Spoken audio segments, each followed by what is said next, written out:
Thank you everyone for joining. My name is Varun Bansal, and today we're going to talk a bit about building high-performing and motivated teams. And we'll go through three areas today. First, why PMs should care about this. Second, breaking down motivation, and we'll break it down into three areas. The things that motivate a team, the things that motivate a person, and what I call the bad stuff, or the things that reduce motivation for a team and for people.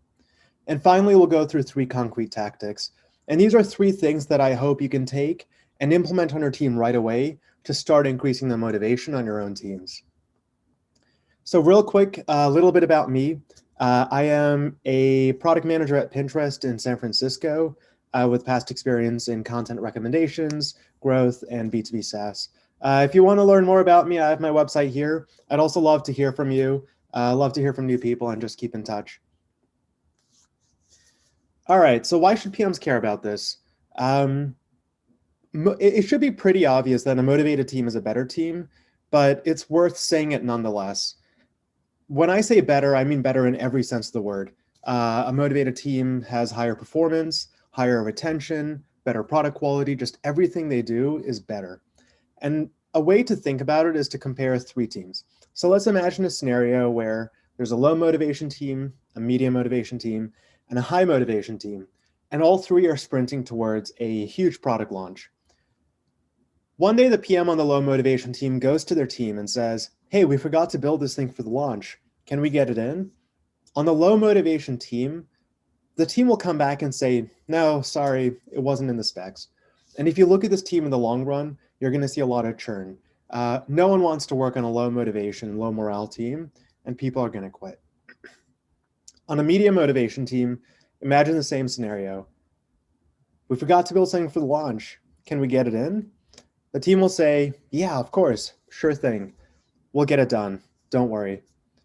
And in this team, if you look at them in the long run, you're likely to see more retention. You're likely to see people sticking around and continuing to produce good work on this team. And this seems great until you see a high motivation team and you realize what you've been missing out on and what great looks like. On a high motivation team, the team itself feels such ownership over the project and over the product that they're the ones that say, "Hey, I think there's an even better way to do this." And if you look at this team in the long run, of course the people retain, but what's more important is other people look at that team and they ask, "How can I join that team?" And if you're wondering how you can build a team of high caliber engineers and designers and researchers and all of that, this is how you do it. You build a team that others want to be on and look at and try to figure out how to get there. Second reason, as a PM, you're a leader on the team. And as a leader on the team, it's your job to care about motivation. It's your job to build a team that cares about what they do and that enjoys coming to work every day. For some people, it's a means to an end, right? Like motivation is something that if it's working, the quality of the product will be better. It's a means to an end. For some people, motivation is an end goal itself. For them, motivation and a high motivation team is worth having in and of itself.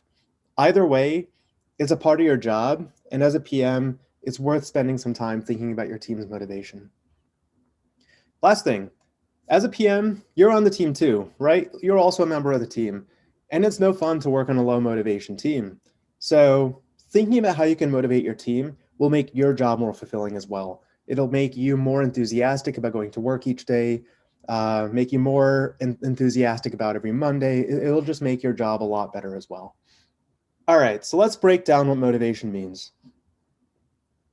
A lot of the content in this section is pulled from three sources that I highly recommend. The first two are books, Prime to Perform and 5 Dysfunctions of a Team. They're both fantastic.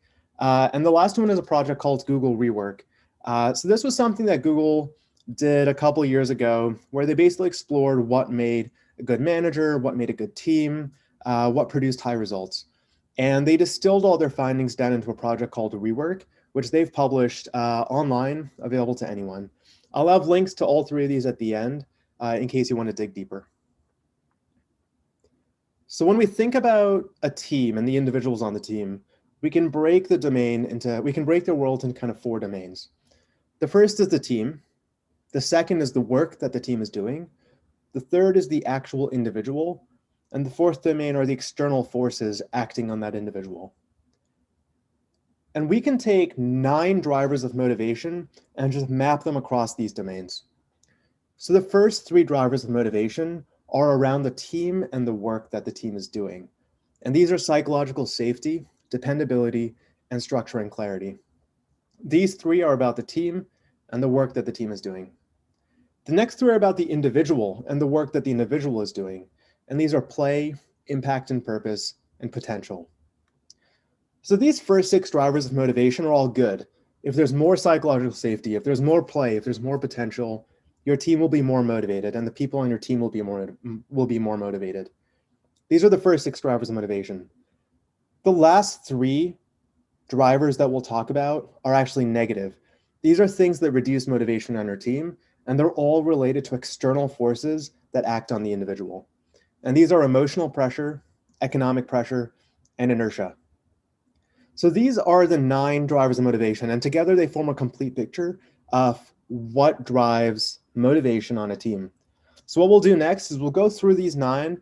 I will spend a lot of time on the first 3, especially psychological safety, and we'll go through these real quick. So let's start off with the first 3. The team and its work. And let's define psychological safety to be sure we're all on the same page. So in a team with high psychological safety, teammates feel safe to take risks around their other team members. They feel confident that no one on the team will embarrass or punish anyone else for admitting a mistake, asking a question, or offering a new idea. So I'm going to say this over and over again, but psychological safety is the base for a high-performing team. Of the 9 drivers of motivation, it's the most important, and nothing else can function about it. So if you're not sure where to start, if you're not sure where to look at psychological safety and ask yourself really critically, does my team have psychological safety? Because if they do not, it's not worth looking at any of the other drivers until you have this in place. So we talked a bit about what psychological safety is. It's also helpful to talk about what it is not, because often it's easier to see when things are going wrong as an indicator that you're missing something. And that's why this book is so helpful, The 5 Dysfunctions of a Team, because the book goes through 5 different things that often go wrong on a low-performing team. And 3 of those 5 dysfunctions are actually related to psychological safety, which says a lot about the importance of this driver of motivation. The first dysfunction is the absence of trust. This is not comfortable being vulnerable with a team, a fear of being wrong or judged. The second dysfunction is a fear of conflict, faking agreement instead of open, constructive debate, and an unwillingness to share contrarian ideas and opinions. Often you'll see this manifest as the first opinion to be shared is the one that you do. There's no discussion over it, there's no pushing back, and there's no constructive dialogue that gets the team as a whole to a better endpoint from where they started. And the third dysfunction is a lack of commitment, going along with a decision without voicing disagreement or an unwillingness to disagree and commit. And kind of the classic thing you'll see here for a team that doesn't have commitment is someone saying after the fact, when something doesn't work, I told you so. That is a classic sign that there was a lack of commitment. And what it means is that that person and that team has a fear of conflict born from an absence of trust. And what this means is that when you're making decisions or when you're going down a path, your team is not utilizing the full abilities of everyone on it. This here is a scorecard that I found really helpful. It was developed by Amy Edmondson at Harvard Business School, and she's actually the one who first came up with the concept of psychological safety on teams. And I'll have a link to this at the end, but you can imagine literally taking the scorecard, putting it in some sort of survey or a Google form or something, and sending it out to your team. Based on whether people agree or disagree with different statements here, it gives you an indicator of where your team is with psychological safety. So for example, that very first statement, if you make a mistake on this team, it is often held against you. The more people on your team that agree with that, the lower your team's psychological safety. So I'll have a link to this at the end. It's very helpful. It's literally plug and play. One more tool, and then we'll move on from psychological safety. Google Rework spent a lot of time on psychological safety. because they did all this research and they just kept coming back to it. And so they just ended up focusing on this in a lot of their work. And they produced this one pager that you see here called How to Foster Psychological Safety in Our Teams. And it is literally a list of concrete actions that you can take to foster psychological safety on your teams. So I will link this at the end of the presentation as well, but I really recommend, even if you think you have good psychological safety on your team, there's going to be stuff here that you don't do, and it'll be helpful to start doing it. So that was a lot. Let's just recap psychological safety. Psychological safety is the foundation of a high-performing, motivated team.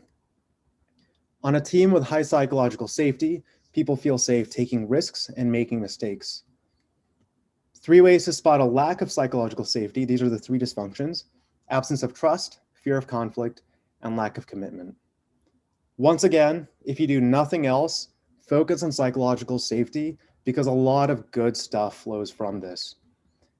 And as I said, more resources available online. This is a very well-researched area, which is rare when it comes to teams and team culture and people. So there's a lot of resources you can find online to help build psychological safety on your own teams. All right, so that was the first driver of motivation. The second one is dependability.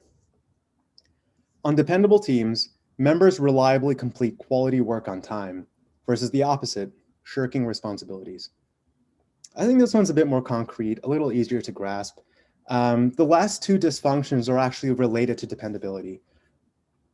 The 4th dysfunction is inattention to team results, focusing on personal success, status, and ego before team success. And the 5th dysfunction is avoidance of accountability, not doing the hard thing and calling out peers and superiors on counterproductive behavior, not owning up to personal failures and misses. And just note, I'm just going to drive this home, just note how dependent these are on psychological safety. If you don't feel safe with your team, you're not going to call someone out for not doing what they said they would do. If you don't feel safe with your team, you're not going to care how your team does. You're going to have an inattention to team results. You're only going to care about how you're doing. So these build on psychological safety, but these are 2 classic dysfunctions that can point to a lack of dependability on your own team. You can also look at processes on your team as an indicator that you don't have dependability in place, because often dependability can be built through well thought out processes. So if your team has poor visibility into priorities or progress, or if there are no clear owners for tasks, those are probably signs you need to improve dependability. And it's worth asking yourself these questions. When team members say they'll get something done, do they? And do the team members proactively communicate with each other about delays and team responsibility? If the answer to those are no, think about building processes to support visibility into personal and team expectations. This is a very simple way to build dependability on our team, but once again, I really want to note that a process is not enough if you haven't taken the time to foster psychological safety. So build a process, but don't expect it to be kind of the magic bullet that solves everything. So these processes should ensure everyone knows who's responsible for what. They should set expectations and deadlines. Ideally, the team should be doing this for themselves rather than someone else doing it for them. And there should be an appropriate level of plans, documentation, et cetera, that are public across the team. And it's important that they're public because you want, ideally, people on the team holding each other accountable. There shouldn't be some taskmaster who's responsible for all this. It should be a joint effort with joint ownership and joint accountability. All right, and the third driver, structure and clarity. So if dependability was trusting that others will do what they say, structure and clarity is having a clear understanding of what success actually means, both for the individual and for the team, and in the near term and in the long term. So some signs that your team needs to improve structure and clarity: a lack of clarity about team and individual goals, unclear decision-making process, owners, or rationale. Pretty simple. If people don't know where you're headed, you're missing structure and clarity. So a couple ways to improve this on your team. First, when making decisions, always communicate the why. For a PM, this should be kind of like a habitual, reflexive thing, right? We always want to be asking the why behind something. Just be sure you're also communicating it back to your team so they also know the why behind a decision, behind the direction, behind what they're doing. Remind the team of the goals, metrics, and milestones constantly. You're going to feel like a broken record, and that's all right. It's better to over-communicate. It's better to have every single team meeting start with a recap of these are our goals, these are our metrics, these are our milestones, this is where we're headed, and this is why. And ensure that each open item has a clear owner. This one's a little different from the other two. This one's pretty tactical. And I've noticed in meetings and in teams, there's kind of a hesitancy to be the person who asks, hey, this thing seems important, but no one has volunteered to do it. Who wants to do it? So just be the person that does that. Fill in the gaps as the PM and be the one to ask, who's going to do this? So those were the first 3 drivers of motivation. The next 3 drivers of motivation are around the person and their work. And these are play, impact and purpose, and potential. Play occurs when you're engaging in an activity simply because you enjoy doing it. Curiosity and experimentation are at the heart of play. People intrinsically enjoy learning and adapting. We instinctively seek out opportunities to play. So if this is a little abstract, we'll make it more concrete in a moment. But I want to note that play doesn't mean, let's take the team and play ping pong all the time. These non-work activities are important because they help the team build trust in each other. They help each other get to know each other as real human beings, which builds psychological safety. But that's not the same thing as play. So take the example of cooking dinner. For someone who is motivated to cook dinner through play, they might say, I cook dinner because I love experimenting with ingredients and techniques. This is something that's intrinsic to the act of cooking dinner, where the act of cooking dinner is directly fulfilling. So if you're looking for signs of low play on your team, you'll see a team that's kind of missing that spark. So it's a team with a lack of self-initiative, where people don't come forward with their own suggestions for improvements. They only do work if they're told or asked to do so. A lack of ideation. So if your team is presented with a problem, are they coming up with exciting ideas that are, some are risky, some are not, some are complex, some are creative. If they're not, they might be missing that spark of play as well. And the last is burnout. This is pretty clear. It's healthy to go on vacation, and everyone should be taking time off work and should be looking forward to that time off of work. But if people are bummed and just not happy to be back at work after a weekend or after a vacation, or if they just literally talk about burnout, then they might be missing play. And once again, play depends on psychological safety because it requires trust in the team members. To foster play in your team, ideally, each person on the team is doing what they're good at and what they enjoy, but they also have the space to experiment and fulfill their curiosity. It's the difference between saying, here's what you're solving and here's exactly how you're going to solve it, versus here's the problem to be solved. I trust that you can go figure it out. So it requires trust. It requires psychological safety. Assuming you have that, the way to create play in your team is just to make space. Make space for people to bring their best solutions to the table. So another classic PM thing, define a problem space, not the solution space. Tell people what needs to be solved, not how exactly to solve it. Paint a picture of what success looks like. Paint the vision for the team. Where do we want to be 5 years from now? Where do we want to be 6 months from now? Where do we want to be 1 month from now? Help the team understand what's important and why. And there's that keyword again, the why. And finally, create time, space, processes, and acceptance for experimentation. Acceptance is key, right? It's not an experiment if it's a guaranteed success. So if things don't work, create a tolerance and actually celebrate those moments. All right, driver number 5, impact and purpose. The purpose motive occurs when you do an activity because you value the outcome of the activity versus the activity itself. You may or may not enjoy the work you do, but you value its impact. So back to that cooking example. Someone who's doing it for purpose might say, I cook dinner because I care about my health. So notice how this is one level removed, right? It's not something intrinsic to the act of cooking dinner. It's the first order direct outcome. Home cooked food is healthier than restaurant food. I cook dinner because I care about my health. Signs of low impact and purpose on your team generally are around if people don't know what the point of the work that they're doing is. So if they're not able to articulate how their work connects to the team's work, how the team's work connects to the company's work, or if they're not able to identify the user problems, or if they don't care about the user, if they don't have an interest or empathy for the users and the problems being solved. And so the solution here is, well, it's simply to fix these. Connect the individual's work to the team, connect the team's work to the organization, show how you fit in and why your work matters. Build empathy with your users. You want people to care about the people. You want your team to care about the people whose problems they're solving. So show them those people, show them the problems, help them build empathy with these users so that they can go above and beyond and actually solving the problems that your users are having. Celebrate when things are working and understand how each team member perceives impact. So for each person, what impact means is slightly different. And you can figure out, if you can figure out what impact means to them, celebrate it. Make them feel good about having actually done something that they care about, and don't let the moment pass without acknowledgement. All right, the last positive driver of motivation, potential. The potential motive occurs when you find a second order outcome of the work that aligns with your values or beliefs. You do the work because it will eventually lead to something you believe is important, such as your personal goals.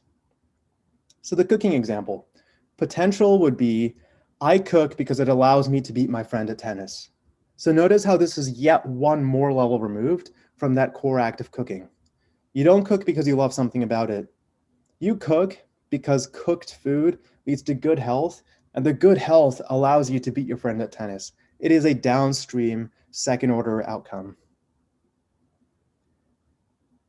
Low potential on our team often manifests in the form of people complaining about stunted career growth. And what that essentially means is that the concerns they have are often better handled by their manager versus the PM. So if it's an engineer, for example, you're better off working with the engineering manager on your team than trying to do it yourself. However, it is still worth keeping an eye out for this because it does affect the people on your team, and therefore it does affect your team and their work. Generally, this is the one part of motivation that people are more comfortable sharing, and so you'll probably know if it's missing on your team. Individuals will talk to you about a lack of personal and career growth, and a red flag here often is if work assignments are based on what someone is good at with no consideration for what they actually want to grow at. So once again, to solve this, working with your cross-functional peers is the best path, and I highly recommend that. But I do want to note that as a PM, you can still help people grow. So for example, if someone on your team wants to work on their written communication skills, PMs tend to be pretty good communicators. So work with them, give them opportunities to write emails, give them opportunities to write documents, work with them, partner with them, mentor them. As a PM, you have a lot of skills that are often non-overlapped with people on your team, but that they value, and you can offer a helping hand for them nonetheless. All right, so those were the 6 positive drivers of motivation. Let's talk now about the 3 negative drivers of motivation. These are the things that reduce motivation on our team. Emotional pressure. Emotional pressure occurs when emotions such as disappointment, guilt, or shame compel you to perform an activity. These emotions are related to your beliefs and external forces. Number 2, economic pressure. Economic pressure is when you do an activity solely to win a reward or avoid punishment. People at any income level can feel economic pressure at work. Put more simply, economic pressure is when the only reason someone does their job is for the paycheck. Finally, inertia. This is the one that when I first read it, kind of most changed my worldview and my perspective. The most indirect motive of all is inertia. With inertia, your motive for working is so distant from the work itself that you can no longer say where it comes from. You do what you do simply because you did it yesterday. This leads to the worst performance of all. As destructive and insidious as it is, inertia is surprisingly common in the workplace. So the bad news here is that it's actually really hard to reduce the impact of the 3 negative motivators. So my recommendation is if you see some of these negative motivators acting on individuals on your team, focus on the positives. If someone is given a reason to be motivated, the negative motivators cease to be as important. So for example, if the reason someone on your team is working is because of inertia, give them potential, give them play, Once they feel the potential or the purpose or the impact, that becomes their motivation, not the inertia. So focus on the positives, focus on building the positive drivers of motivation on your team, and you won't have to worry about the negative motivators. All right, so let's go through 3 concrete tactics and then wrap up. Number 1, schedule and lean on one-on-ones. So easy, just schedule one-on-ones. There's this misconception that one-on-ones are only for manager-report relationships, and that's just not true. It's just not true. They're a really undervalued tool for PMs, so lean on them, schedule them. They don't have to be frequent. A one-on-one just gives you kind of like an ear on the ground with the team, and it gives your team members a direct channel to you and indicates to them that you're open to talking about them and talking about the team.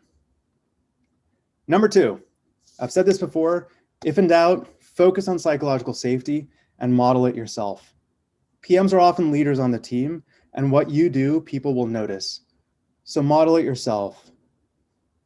Thank people for disagreeing. Don't tolerate negative talk about others. Ask people for their opinions, include people in discussions, etc. And number 3, you can always start small and create space for these moments. So if you're on a team that really lacks psychological safety, think about really small ways you can start to incorporate it into your day-to-day. So for example, you might have an icebreaker at the beginning of a team meeting for share a household disaster from this past year. This is something where the household disaster has nothing to do with work, but it does get people to share something vulnerable, something that didn't go right in their life with the rest of the team. Start small, create space, and it'll start building on itself. All right, last thought, this isn't easy. This is not, building motivation doesn't mean going out for lunch with your team every day. It requires time, energy, and honest conversations. In a way, modeling the right behavior on an unhealthy team takes courage and it takes confidence. But as a leader on your team, that's your duty. That's your duty. That's your job as a leader on the team. So let's summarize. Team motivation can be broken down into 9 factors, of which psychological safety is the most important. If you're stuck, start small. And I'll repeat this one more time. Motivation is a longer-term, exponential returns investment. So be patient, be confident, be courageous, and have the conviction that a motivated team will always outperform an unmotivated team. Thank you for listening. I really appreciate your time. All the resources I've been mentioning through this presentation are available at this website, including these slides, books and recommended readings, and some of the tools that I showed you from Google Rework. So again, thank you. I appreciate it. And good luck with your own teams, and I wish you all well.